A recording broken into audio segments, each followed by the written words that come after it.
Mu mawulire ge tulinawo wetwogerera nga si birungi eri pulezidenti w'eggwanga eryalwanda amanyiddwa nga Paulo Kagame Rutagambwa oluvannyuma lw'eggwanga lya Amerika okwongera okumuteekako akazito olw'okulumba eggwanga lya Congo okudiployinga y'amagye ge wamu n'okufacilitatinga akabinja akali mugenda maaso n'okuba nga katawaanya bannansi b'eggwanga erya Democratic Republic of Congo. Ku mulundi guno Paulo Kagame alabika atandise okukitegeera n'okukikkiriza nti yakola nsobi okugenda mu nsonga z'eggwanga erya Democratic Republic of Congo. Wulira ki ekimutuuseeko.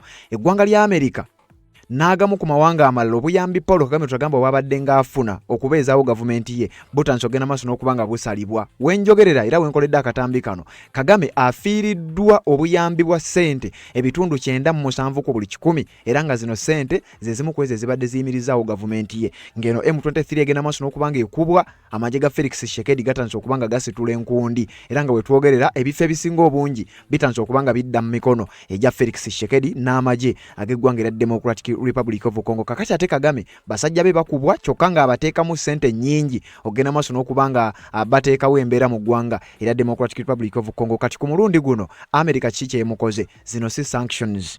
Jukira bwe baamala okusayininga endagaano ya 2025 ng'ennaku z'omwezi 4 mwezi ogw'ekkumi gye bayita Washington Peace Accords. Endagaano eyo yaviirako Kagame okukubwa sanctions n'abasajja be. Ekyo ng'okitadde ebbali, Kagame yagaanibwako okulinnyamu ekigere kye mu ggwanga erya United States of America ku mukolo ogumu kwe yali agenda. Bino byonna n'asigala ng'akyabiraba ng'ebyolubalaato. Kagame ne bamuvunaanako ogw'okusima golodi oba okubba golodi w'eggwanga lya Congo ng'ayita mu kabinja ka M23 era ebyo nabyo n'asigala ng'akyabiigino walinga ng'olwo akyayina amampaati ng'alaba nga musajja w'amanyi. Naye jjukira nakugamba bano abasajja boopaleetinga mu ngeri gy'otasobola kutegeera. Wenjogerera Kagame ekimuguddeko ayinza okuba tagenda kukyagala era kiyinza okuba nga byebimu ku ezo actions ezisembayo okusobola okuba nga gavumenti yeewunzikibwa. Gwagoberera ebintu bino nzize ngambi kugamba era nkakasa obimanyi nti ekituuka ku M23 kiba kituuse ku Kagame direct, kiba kituuka ku mukwano gwabwe gw'omanyi butereevu. Kakati wuliza ki ekimutuuseeko.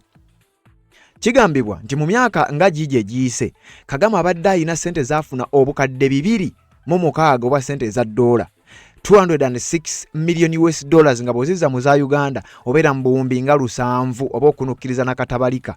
Kagame sente zabadde afuna bazitemye. Abasajja bagambye nti sanctions zetwakuba tewaziwulira, okyagenda maaso n'okudiployinga mu ggwanga lya DRC bazitemye paka ku bukadde 6. Njagala otunulire gaapu eyo. Paulo Kagame nkugambye gaakaaba gaakomba. Gaapu okuva ku bukadde 2.6 ne bamuzza ku bukadde 6 kitegeeza afunye decrease mu buyambi oba aid ya 97%. Abadde afuna obuyambi bwa bukadde 2.6 ne batemako obukadde 200 omulundi gumu. Kakati basigadde bamuwaayo obukadde 6 obwa dola. Sente zino nnyingi nnyo kubanga bw'ozizza mu za Uganda oyinza zitegeerera. Kagame bamutemye okuva ku buwumbi 766 n'obukadde 411 z'abadde afuna era nga ziyambako ku gavumenti yo gibeezaawo nga bano abasajja ssente zo we bazimuwa ezisinga obungi zigenda ku budget ya RDF oba kye bayita Rwanda Defence Forces nga ze ssente zigenda okufacilitatinga akabinja ka M23 akagenda mu maaso n'okutigomya eggwanga erya DRC. Kati basaze okuva ku bukadde ku buwumbi 766 ne bamuzza ku buwumbi 22. Sente ezo ziwulira nti zikyali nnyingi naye sente ze bamutemye nkugambye ebitundu 97 ku buli 100 decrease gyafunye oluvannyuma lw'okugenda maaso n'okuba ng'alemedde mu ggwanga erya Democratic Republic of Congo. Kakati wulira okusinziira ku sources ez'enjawulo ze tulina batugamba nti the USA has reduced its aid to Rwanda from 206 million US dollars in 2025 to just 60 million US dollars in 2026. This is a 97% decrease. Gavumenti ya Paulo Kagame Rutagambwa eggwanga lya Amerika litandise okumunyiga obutuuliro limunyiga kumpi mu buli side mu buli ango kyokka nga jjukira lye lyakavaayo lyokka okugenda maaso n'okumuteekako envumbo. Buno bubonero obulaga nti obukulembeze oba obuyinza obwa Paulo Kagame bulabika nga tebukyaliwo. Bamusaze ebitundu 97 era nga mu byafaayo kino tekibangawo ku ggwanga lyonna. Teyiri mukulembeze gwe bali bataddeko kazito kwenkana bwe kati obuyambi babumusaze, sanctions bazimukubye kyokka nga n'eggwanga lyalwanagana nalyo batanze ogenda maaso n'okuba nga baliwa support. Kakati Kongo emukuba akabinja ka M23 kakubwa amagye ge gaalagirwa gabeere nga ga withdrawinga mu ggwanga erya Democratic Republic of Congo. Kakati ate naye n'obuyambi bw'abadde akyayimiriddeko obunowoozesa nti oba oli awo akyali relevant butanse okuba nga bugenda maaso n'okuba nga bumuggyibwako kyokka teweerabira kano ino kajjukira nti eggwanga lya Amerika disookayo busoosi naye amawanga agasinga gagoberera nnyo Amerika kyebeekoze. Amerika ya sanctioninga RDF, Rwanda Defense Forces, abamu ku baduumizi ab'oku ntikko. Ne wayita akabanga katono ne sanctioninga Joseph Kabila munywanyi waabwe nga kigambibwa ye yali ayisibwamu obuyambi bwali bugenda mu M23. Ne wayita ebbanga ttono ne bongera sanctions endala ku bakulu abaduumira akabinja ka M23. Kyokka ate nga jjukira ku ezo kwe tuteeka envumbe ezaateekebwa ku Kagame yennyini ng'omuntu, kubanga mukulembeze w'eggwanga ki atuuka okugaanibwa okulinnya mu kifo ekimu w'abeera agenze maaso n'okubangalaga naye nga byonna biri linked ku kabinja ka M23 n'okunyigiriza abantu mu ggwanga erya Democratic Republic of Congo. Kakati Kagame emirundi mingi nyazze ng'awulirwa ng'agezaako okulaga nti ye ono nonsense tayagala kumanya nti mmwe abazungu mwagala nnyo okuteekawo embeera nti mmwe mulina okugobererwa so si ffe kubeera nga naffe tugobererwa, era ye agamba nti yo superiority complex tulina okuba nga tugijjawo. Kakati njagala okutegeeza bino bye bitandise okugenda maaso n'okuba nga bizza omuzigo. You really need to stop this superiority complex nonsense about human rights. You think you are the only ones who respect human rights, or others it's about violating human rights. No, we've fought for human rights and freedoms of our people much better and more than anyone, including you people who keep talking about this nonsense. Paulo Kagame emirundi mingi jazze ng'avuma abasajja bano n'alowoozesa abamugoberera oba abawagizi be mu ggwanga lya Rwanda nti oba oli awo abasajja bamutya. Kati ku mulundi guno bitandise okugenda maaso n'okuba nga bimutabukako akasente katandise okugenda maaso n'okuba nga kabula. Kyokka jjukira gye buvuddeko sanctions nga baakazimukuba yatandika kunyigiriza bantu baakulembera ng'ayongera omusolo ku bintu mu ggwanga lya Rwanda, ng'akubiriza bannansi okukendeeza kukozesa gaasi. Mbu gaasi agenda nnyo ate nga n'obuyambi bwetemye. Kakati mukendeeze kati wenjogerera ne ssente enkalu ezibadde zimuweebwa ng'obuyambi zigenze maaso n'okuba nga zitemebwa. Kyokka nga jjukira n'akabinja kaavujjirira ate katandise okugenda maaso n'okuba nga kakubwa nga kiraga ne ssente waziteeka oba oli awo walabika tewannaba kubanga walabika. Paulo Kagame gaakaaba gakomba ebintu bitandise okuba nga bimwonoonekera, atandise okwekwata ku bisubi. Eggwanga lya Amerika lirabika litandise okuba nga limugirayo ag'omu buto nga bamukuba strategically, era Paulo Kagame atandise okugenda maaso n'okuba nga akifuuwa akizza munda. Kakati njagala kutwala mpola mpola mu ggwanga lya Democratic Republic of Congo kulwanagana kukyaliyo. Nakugambye eggwanga lya Uganda liyina y'amagye, eggwanga lya Rwanda liyina y'amagye, kyokka bano ababiri bazze nga beewakana okubeera nga tebalina kye bamanyi ku kabinja ka M23, wabula okunoonyereza okuzze kukolebwa ba experts okuva nga mu kitongole ky'amawanga amagatte ekya United Nations n'ebitongole ebyenjawulo bazze balumiriza nti bano ababiri be bavujjirira era be bali emabega w'akabinja ka M23, so n'olwekyo bamanyi butya bwe balina okuba nga babanyiga. Bakuba M23 okulumya Kagame, kati bakuba Kagame okulumya munywanyi waabwe. Mwenna gwe mutegedde ekifubutuka mu ggwanga lya Democratic Republic of Congo nga bwe nzize nkugamba teweewuunya nnyo nga kyekiviiriddeko okugwa kw'abakulembeze bano abamu. Kakati gwe teeka waabiri ate goberera atanaba kuba nga osubscribe nga kikole kirira wansi awo olaba ekigambo subscribe tugende mu ggwanga lya Democratic Republic of Congo obeere nga ate ogenda maaso n'okuba nga obitegeera ye Kagame ebibye si birungi, ebintu bitandise ogenda maaso n'okuba nga bimwonoonekera, bitandise ogenda maaso n'okuba nga bimutabukako. Kati nga bulijjo njagala tusooke tujjewo akalango kano ngenda kuleetera ebimu ku bigambo Paulo Kagame byazze ng'ayogera ng'ebigambo ebyo byandibanga bye bitandise okuvaako obuzibu ng'oggyeko sanctions ze babadde bamukuba, kubanga ye akyalina immunity nti sanctions tebazimukuba direct wabula bazikuba bamu ku baduumizi ab'oku ntikko mu magye g'eggwanga lyakulembera. Bateeka bamu ku bakungu abakola wansi mu gavumenti ye ng'era bw'ozze okiraba ne ku bukulembeze bw'eggwanga erya Uganda waliwo abazze bateekebwako envumbo nga kakati we twogerera tebakyasobola kulinnya kigere kyabwe mu mawanga ago agazze gabateekako envumbo zino zenjogerako. Kati Paulo Kagame bamutuulizza meeting ez'okumukumu era ebivuddeyo bye bimu ku ebyo bitandise okugenda maaso n'okuba nga owulira. Kati kkiriza nga bulijjo tusooke tujjewo akalango kano, then oluvannyuma lw'akalango ngenda kujja mbeere nga nkwongerayo bino mbikuwe okuva gye byatandikidde paka we tuli olunaku olwaleero ne Paulo Kagame embeera nga bwegenze maaso n'okuba nga emutuukako. Wuliriza. Nsonga z'obufumbo olina omwami naye ng'akutawaanya, olina omukyala ng'akutawaanya, bajja ne bakwagalako ne bagenda. Gwe alina ebizibu mu byenfuna nga ssente zikuyita mu ngalo, w'oteeka ssente zifa bufi b'owola tebazza. Gwe aloota ng'ogwa mu nnyanja, gwe alumizibwa omutwe nga guganja okuwona, naawe aloota ng'ebintu bikozesa ensonga z'obufumbo. Nina ekifo ku mugga awali amayinja wennyambululirako ebisiraani, ekikwa, ekifiiriza, omudibo, obutaganja, obutaweebwa. Nzijanjaba abantu ab'enzikiriza zonna, nsiŋŋaanibwa njeru ku lw'ejjinja. Gwanjagala kuba ku nnamba yange eyo, naawe wali ewala ennyo yita ku WhatsApp.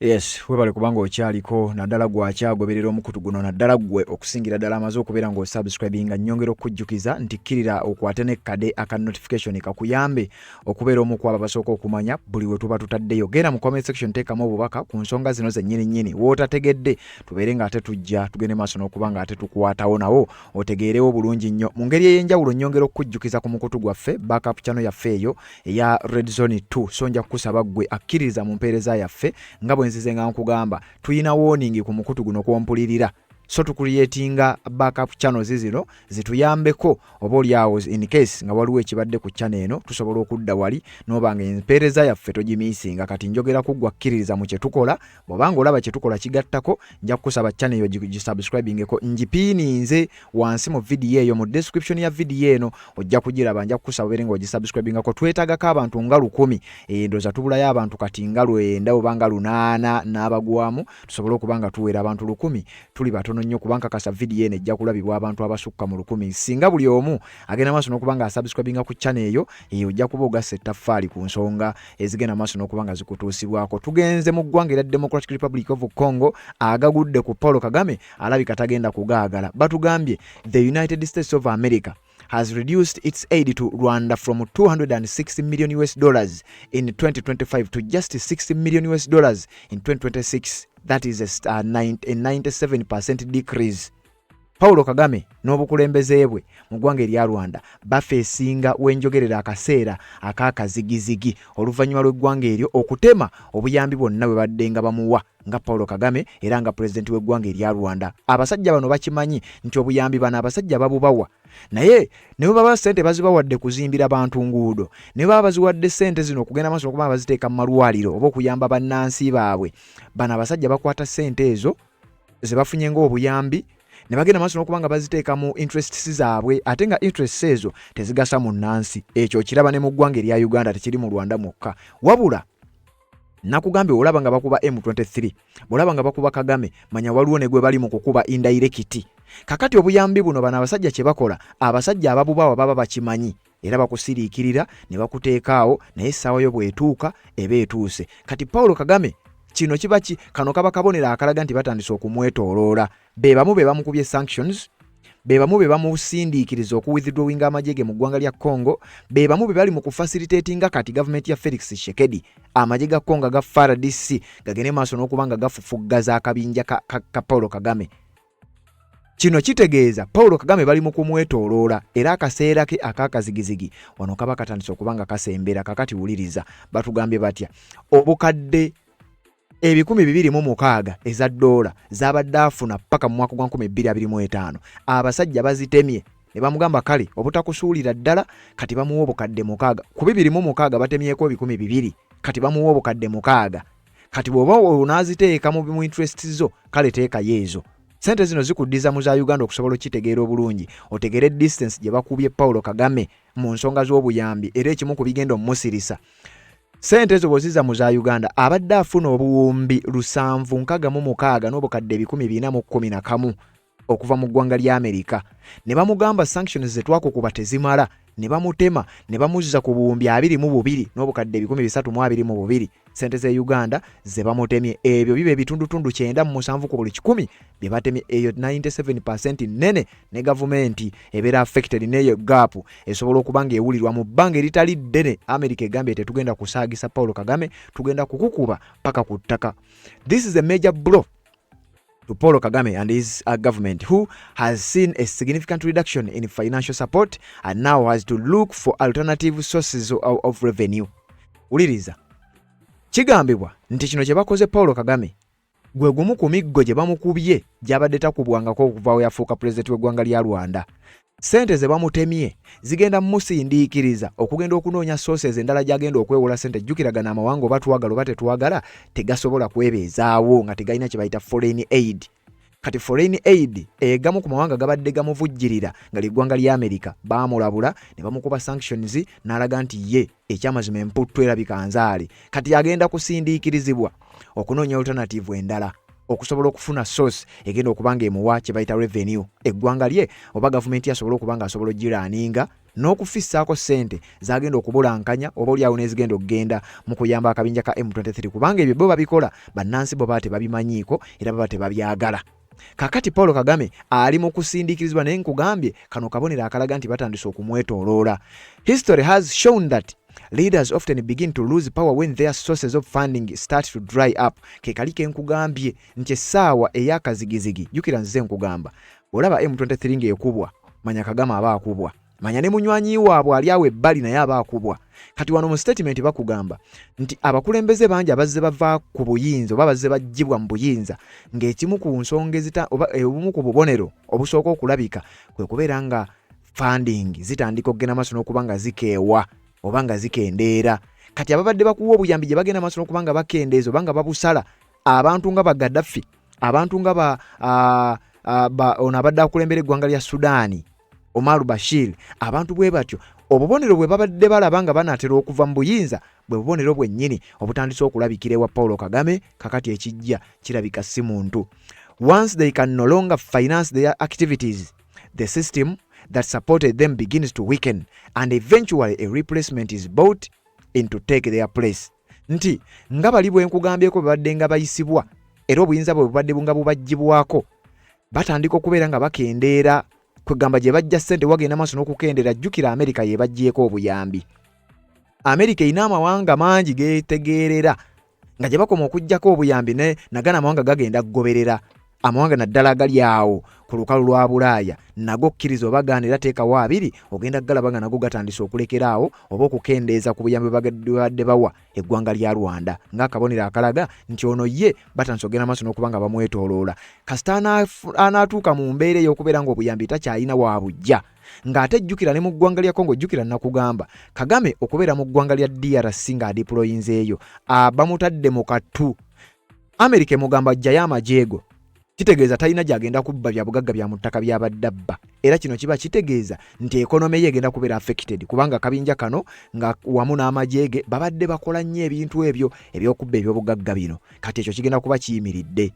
Bw'anaasigalayo Kongo bagenda kugiwa amaanyi gasobola okuba nga gamukuba. Ate jjukira Kongo yakutegeeza nti bwe tumukuba tetumukuba mukomyawo, tumukuba ne tumuwerekera paka nga ne ku ntebe tumuggyeko. Kati kitegeeza Paul Kagame ayolekedde akaseera akakazigizigi. Kagame abadde ng'agamba nti abantu be bamulonda wenjogerera atandise okuba nga akifuuwa kizza munda. Abasajja be bali mu kukubwa mu ggwanga lya Congo, ekonome eri mugenda maaso n'okuba nga esaanawo. Abasajja bano tebaagala kumanya bannakyemalira bo bakalakata bukalakasi naye wenjogerera ebintu bitandise okugenda maaso n'okuba nga bimutabukako. Eggwanga lya Amerika terikomye mulabula wabula litandise okutakinga action. Kagame azze ng'awulirwa ng'agamba nti oyo nonsense, oyo bamuyita superiority complex, tulina okubijjawo era abiyitanga nonsense. Ebimu ku bigambo byazze ng'ayogera wagenda kuyita akabaga katono nnyo ng'ebigambo nga bino takyasobola kubifulumamu.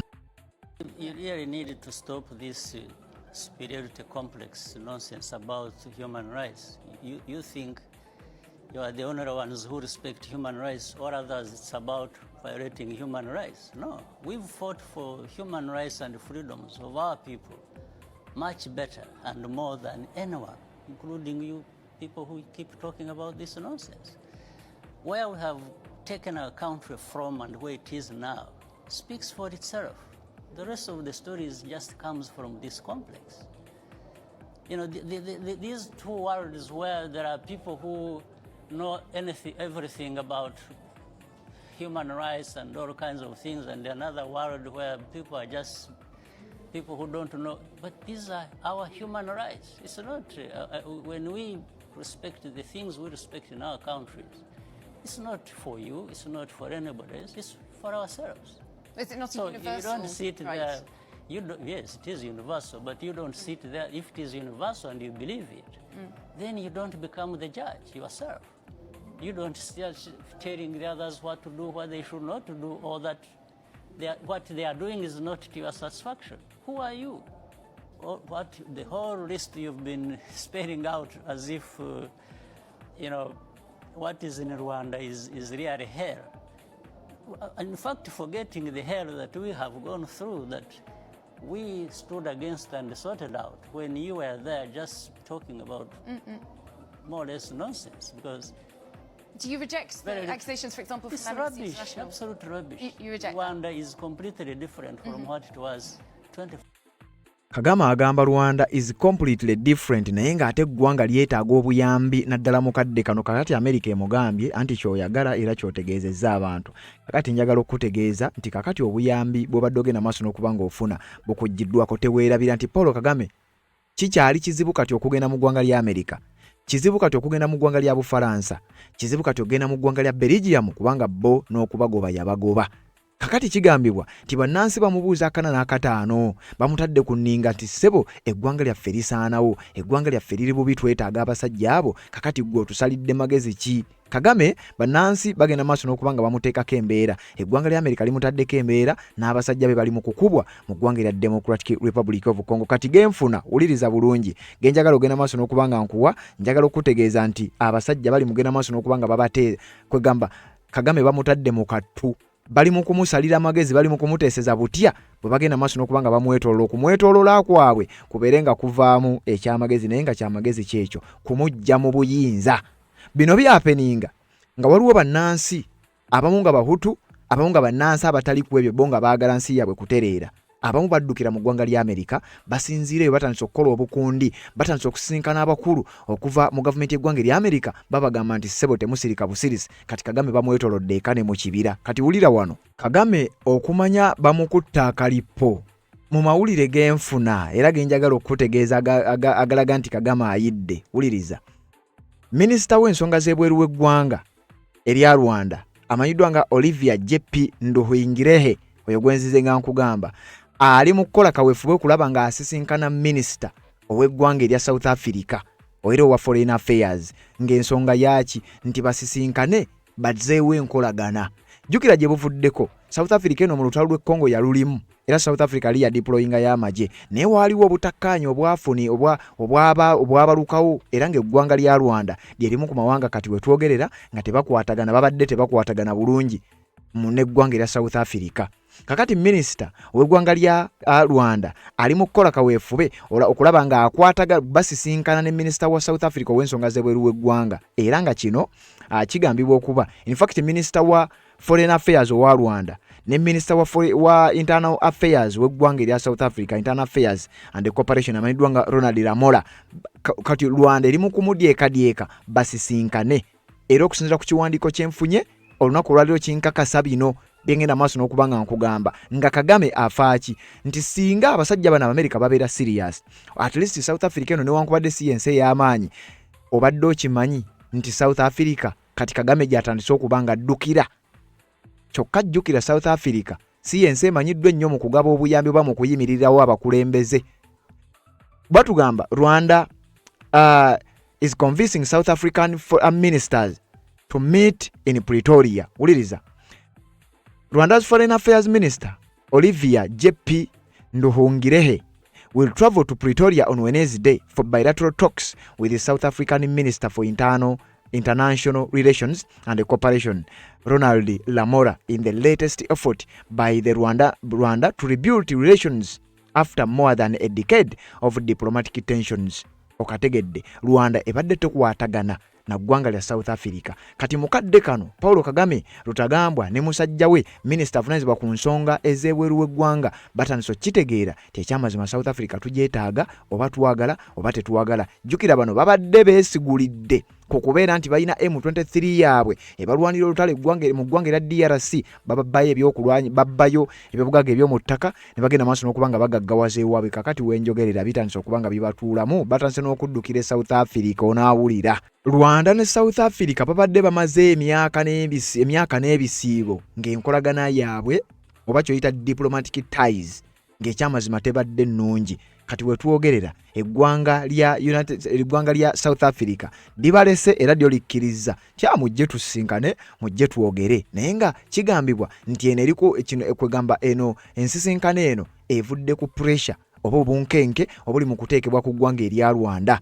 Kati wano wenjagala mu focusing era wenjagala muwulire, musooke muve ku nsonga za lukwago kubanga zo twaziba nnyonnyodde dda. Njagala mu focusing wano ku ggwanga lya Republic of Rwanda eryolekedde akaseera akakazigizigi gwampuliriza. Batugamba nti enkolagana wakati w'eggwanga lya South Africa n'eggwanga lya Rwanda ebadde teriiwo.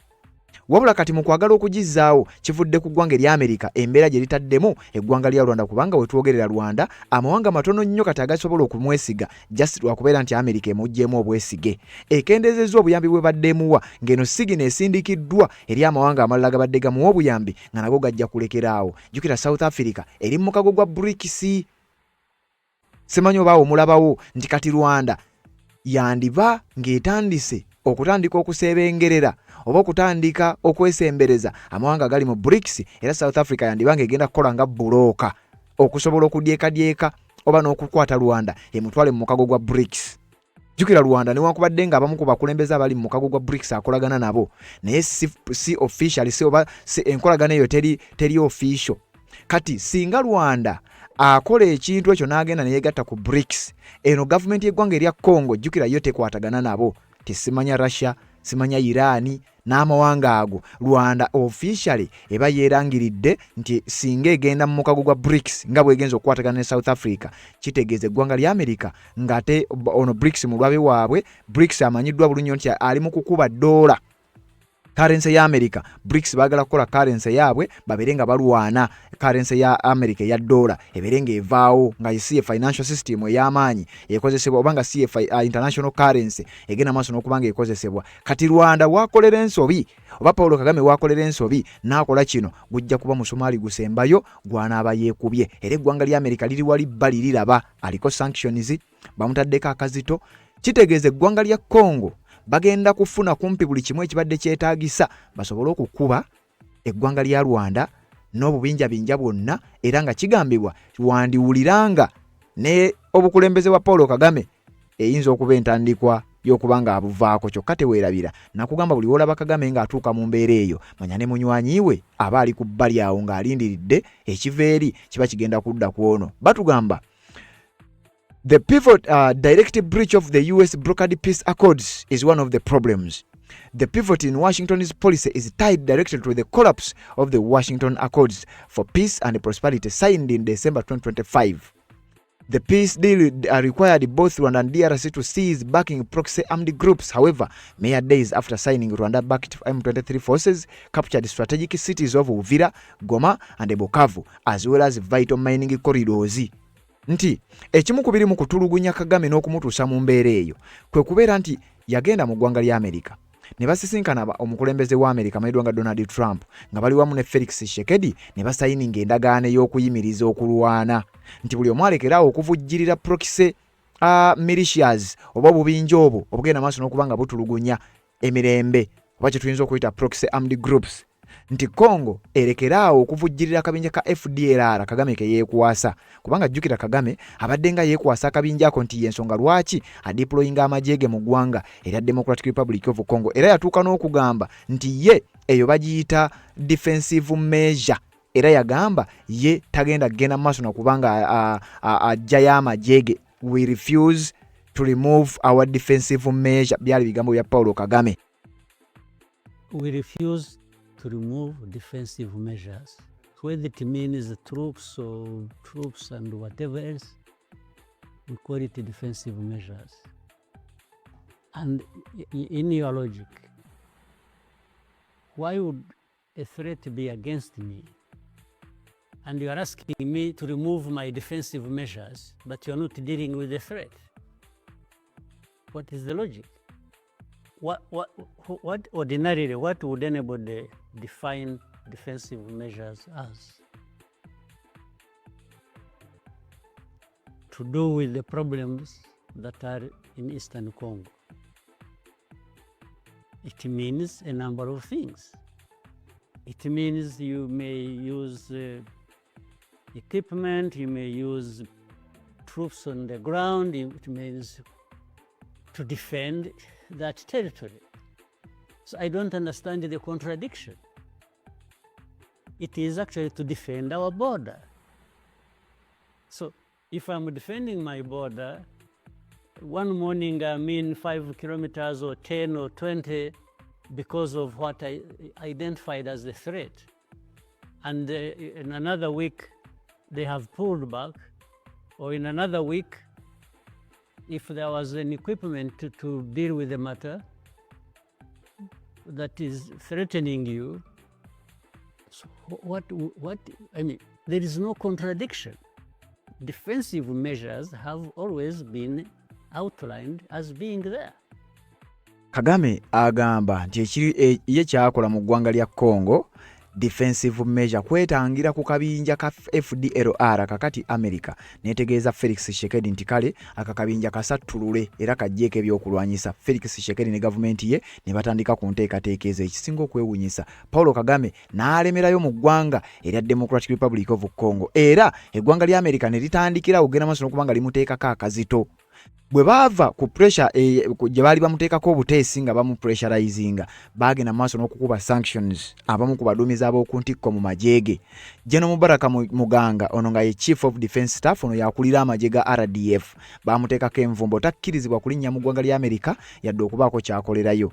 General Vincent Nyakarundi ono Chief of Army Staff ne kubaako General Ruki Karusisi 5th Infantry Division Commander yadumira ekibinja ekyokuttaka.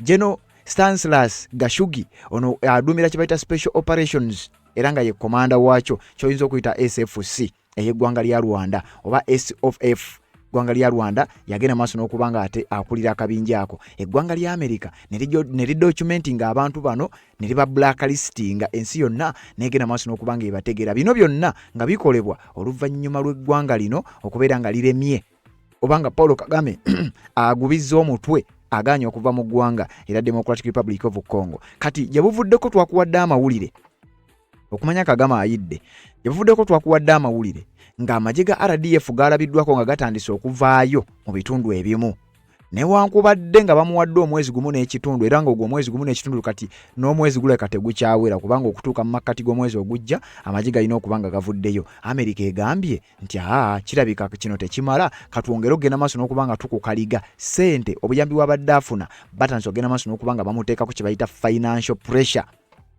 The financial and the security squeeze on Kigali has not let up.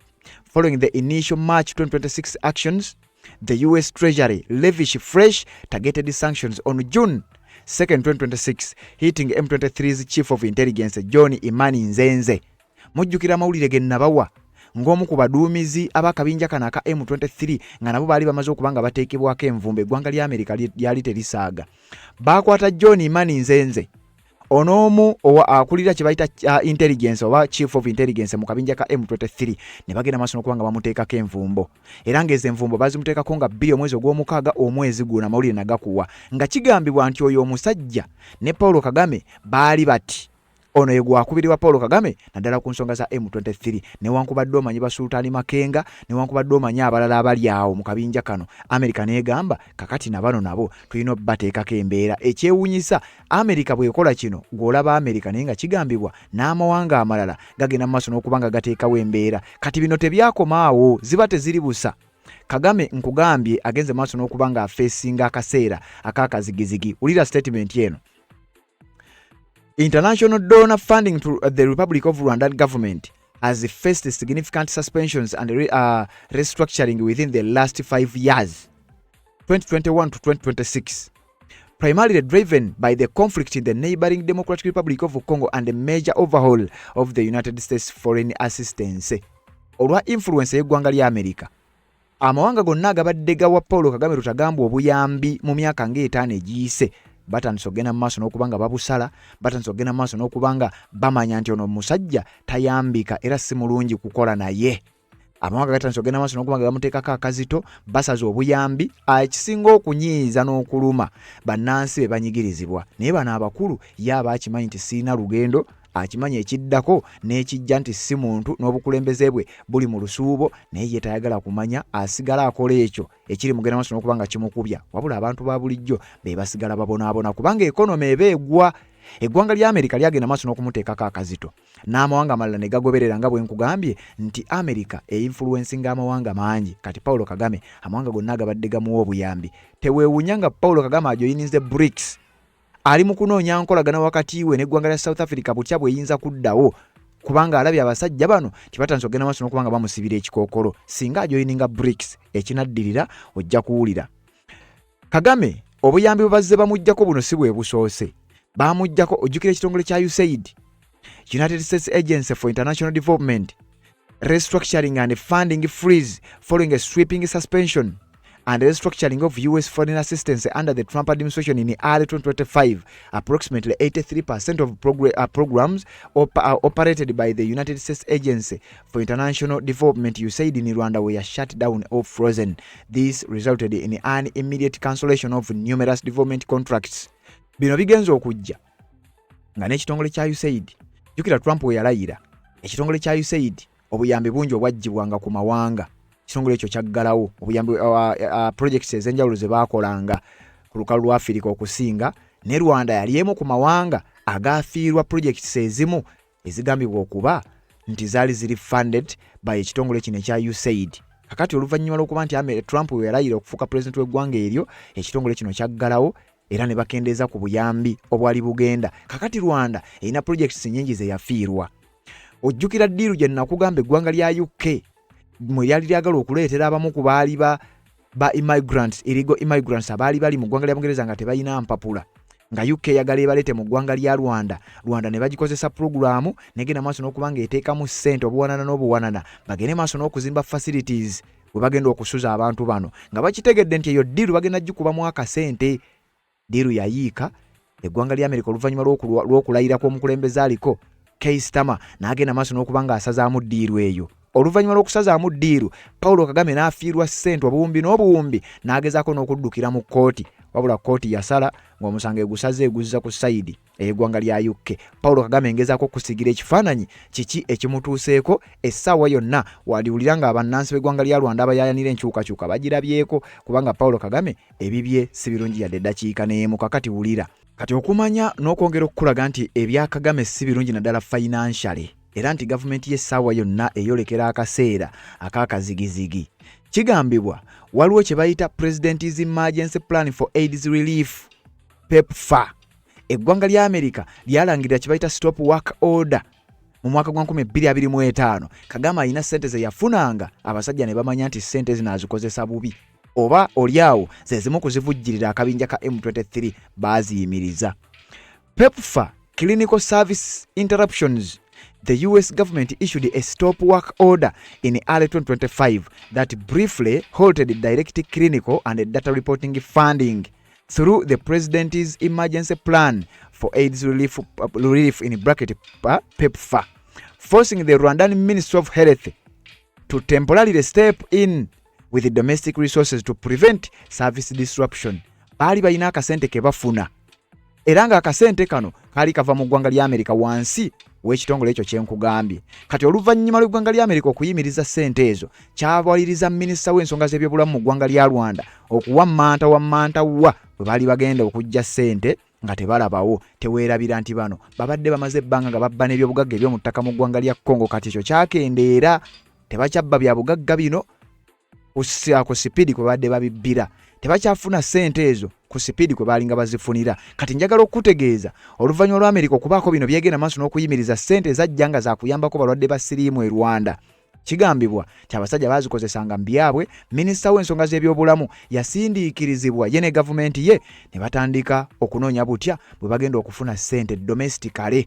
Awo kiba kitegeeza misolo kulinnya, kiba kitegeeza kukama bannansi, kiba kitegeeza kutetenkanya butya bwe bagenda okubakamamu ssente. Kati kino ze zimu ku nsonga eziviirako bannansi ku ground okutandika okukyukira omusajja ono. Kyekiri kye nakugambye nti Kagame bamuyigganya eka ne mu kibira. Bannansi batandise okuzuukuka, batandise okudimandinga obwenkanya, bannansi batandise omuteekako akazito. Kakati ate n'amawanga ag'enjawulo gatandise okuba nga gamuteekako embeera etali nnyangu nnyo. Wenjogerera obukulembeze bwa Paulo Kagame butandise okuba nga buli mu lusuubo. Essaawa yonna gwampuliriza ng'okyali mulamu ogenda kulaba ku nkyukakyuka mu mawanga gano agaliraanye eggwanga lya Congo. Nakugamba era nze nga nkikugamba teweewuunya nnyo ng'ekitwalaganyizza abakulembeze bano kifubutuse mu ggwanga erya Democratic Republic of Congo. Ngera bwe nkugambye nti eggwanga lya Amerika lyeri influencing amawanga agasinga obungi wano. Amerika bwe balaba weesonze wayita akabanga katono nnyo nga n'amawanga amalala gasonze. Kati wulira wano Belgium bilateral aid program. In February 2025, the Rwandan government preemptively terminated the remainder of its 95 million euros 2024-2029 bilateral operation deal with Belgium. Mujjukira eggwanga lya Rwanda nga ligoba ambasada wa Belgium mu Kigali ne bagoba n'enkolagana yonna ne bagisazaamu. Kigambibwa okuba nti byava ku nsonga zino wammanga. Eggwanga lya Belgium lyali litandise okuba nga likolagana n'eggwanga lya Amerika mu kukendeeza obuyambi n'okuteeka akazito ku Paul Kagame.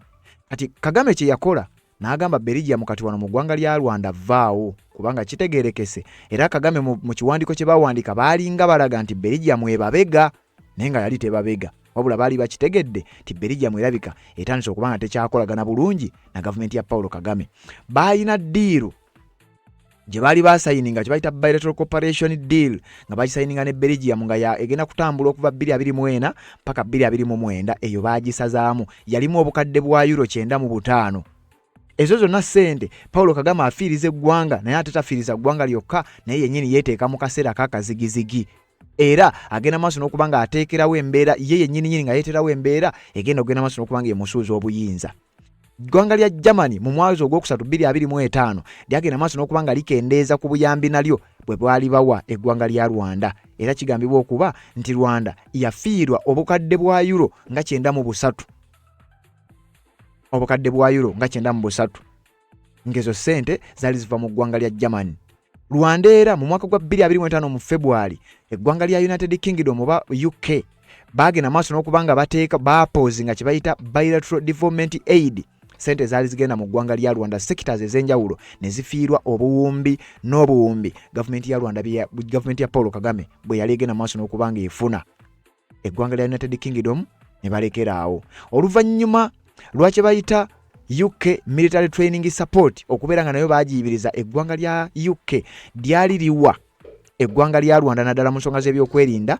Jjukira bano baali bakolagana kye bayita military assistance and defense support. Eggwanga lya UK lyakwatanga ssente ne baziteeka mu magye g'eggwanga lya Rwanda nsonga za byakwerinda. Bino nno byonna bigenda okujja nga Amerika yeebadde tennanyega ku nsonga eyo.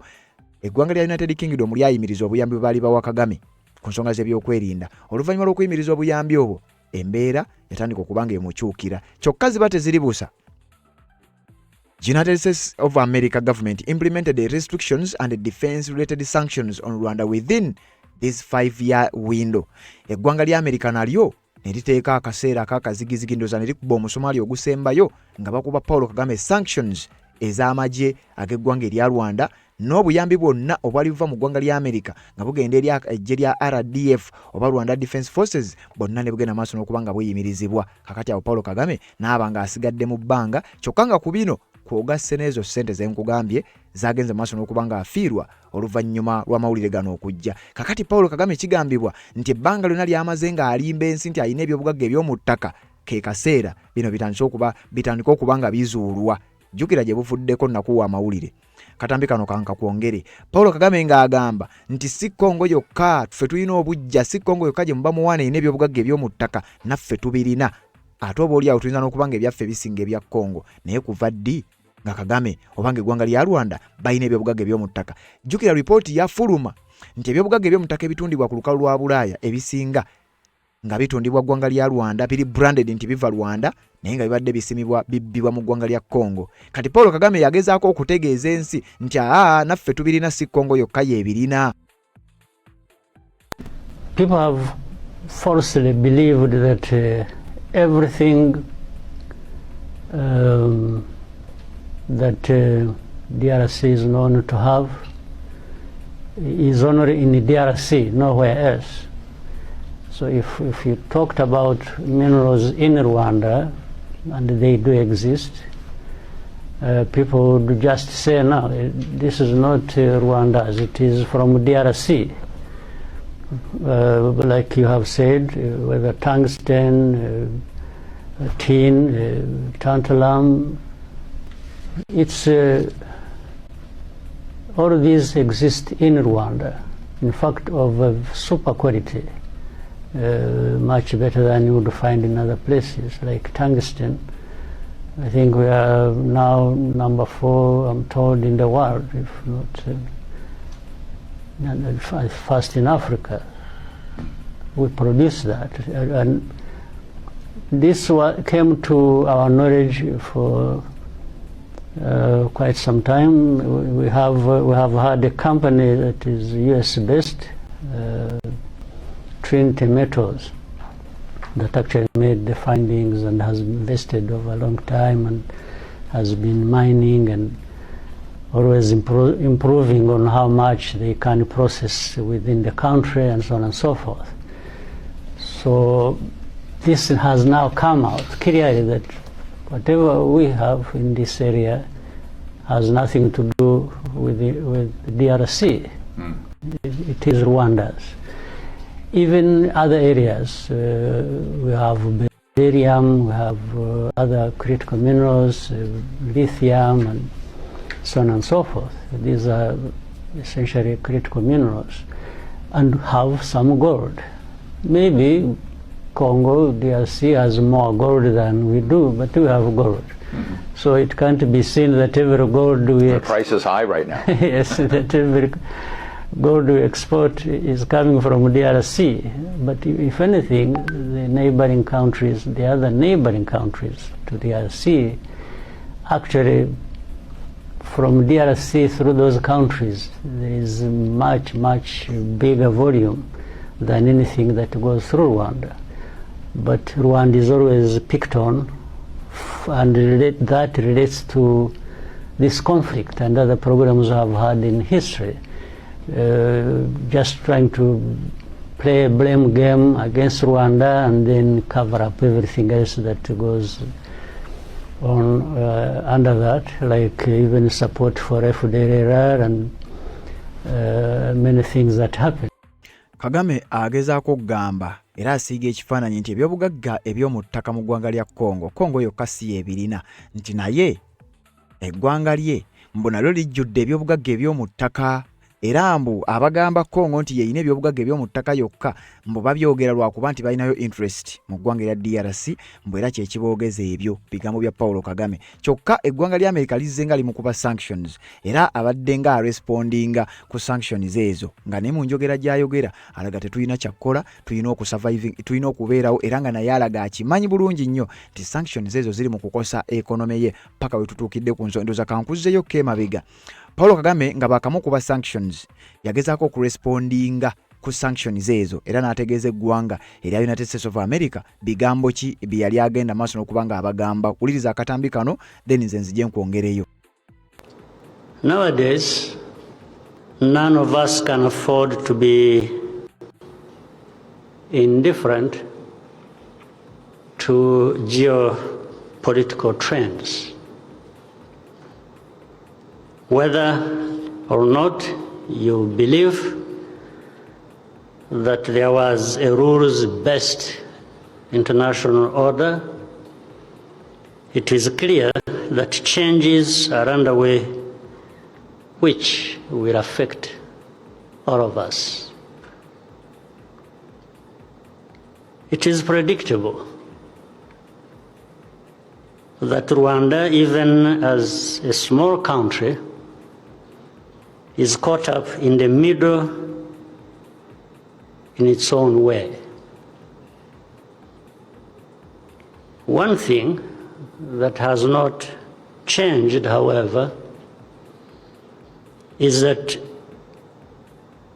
right and duty of every nation to ensure the safety of its borders and people. It is that duty that never changes. Rwanda is no exception.